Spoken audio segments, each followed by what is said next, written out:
I feel the greatest strength we have has to do with the people that are associated with NAES. The best part about working with NAES is the relationships that we make with other people. I believe that the organization helps us all to do what we do better. There are a whole number of people that are associated with NAES who are part of the larger orbit of influence and vision. It has to do with visionary executive directors such as Ann Gordon and Peter Cheney, Susie Bennett, the people who began NAES in the first place, such people as John Verdery. These are all people that have established a very strong reputation for what this organization is about and what it can do.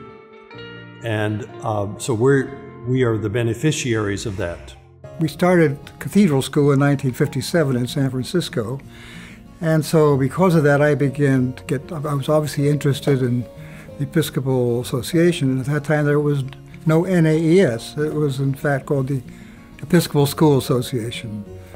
And there was a very close association at that time with the Christian Education Department of the National Council, as it was then called, of the Episcopal Church. So we had a very close connection, and it was with the encouragement of actually that national establishment of the church that the Episcopal School Association got started. The first big thing we did was to decide to produce a document which would set out the ground rules for becoming a member of the association and to be identified officially as an Episcopal school. As I was reviewing one of the issues of the journal, I was reminded of my friendship with John Verdery and John's close friendship with another mentor of mine, Dexter Strong. And in one of those issues, there is, which actually we used as a tribute to those two men, with a third piece written by Ruth Jenkins, who is also a friend and mentor. When I was first asked to serve on the board of NAES, and it probably was 75, maybe 76, the person who was really running NAES was Susie Bennett. Jack Carter was the out front person who ran seminars and workshops and was sort of the, if you will, spiritual head of it. But Susie was really the nuts and bolts. She was a great person, wonderful personality, and she had a lot to do with, I think, people wanting to be part of NAES. And then when Ann Gordon came in '83, she was the first real executive director who really took the association, I think, to the next level and began going out into the field and visiting schools all over the country. What I did was go around the country and listen and ask questions and learn about where Episcopal schools were 1983, 1984, and what they were doing. I came back to the board that first year and said, there's only one reason for this association to exist, and that is the E in our name. But basically it was a beginning. It was a new start. It was identifying what Episcopal schools needed, creating the vision, running with the vision. And that's when I got people like Lucy Nasro, Bill Wade, David Forbes, Bill Nix, Laurie Boone Hogan.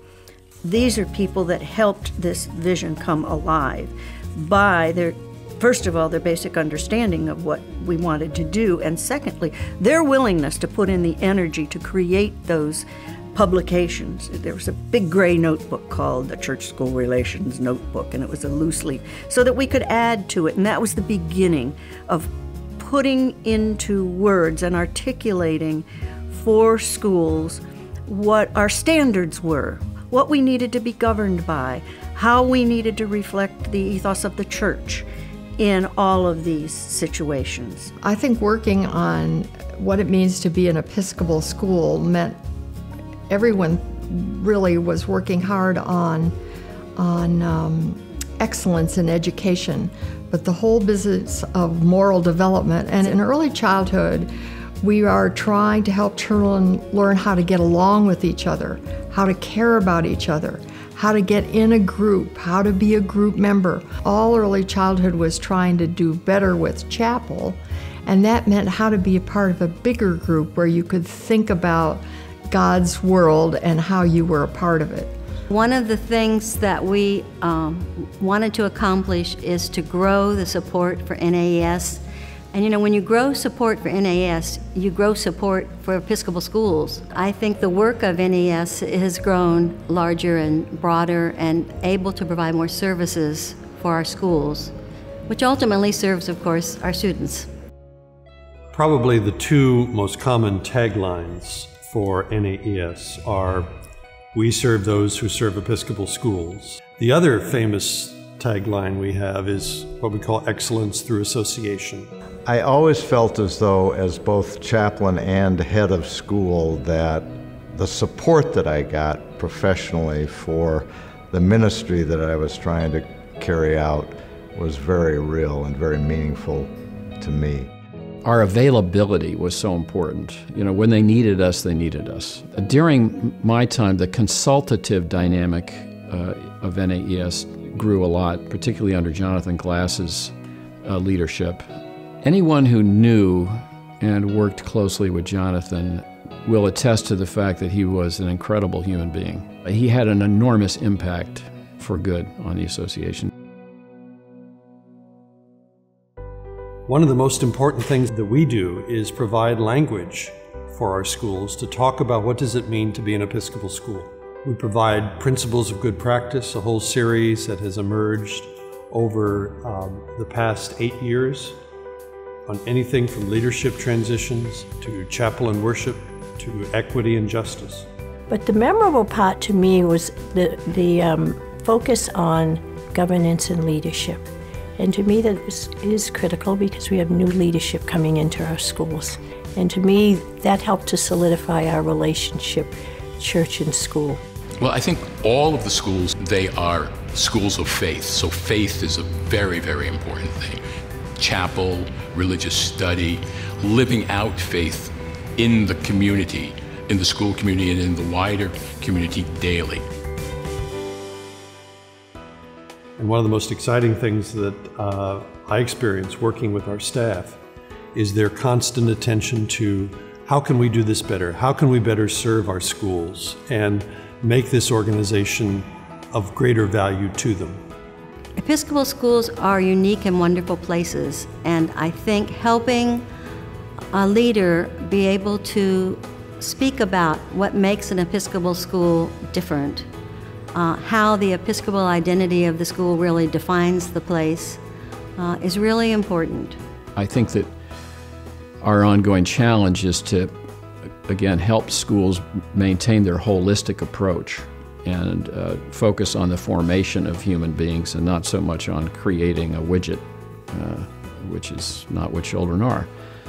Help boards think strategically, help support heads in the challenges that they face in helping the school maintain this kind of dual personality where it's so much about education and building for success in healthy ways, but helping kids and schools realize this is not a treadmill to the kingdom of God, that this is a way of preparing for life and forming.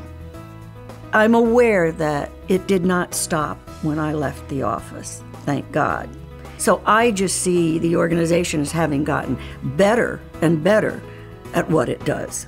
We've decided that in our 50th anniversary year, as a way not only to honor our past but also to prepare for the future, is to undertake a special fundraising campaign.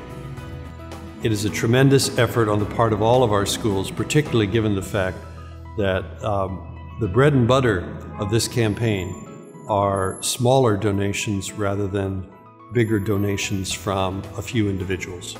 That says something, I think, about the grassroots value and interest in what we're doing at NAES.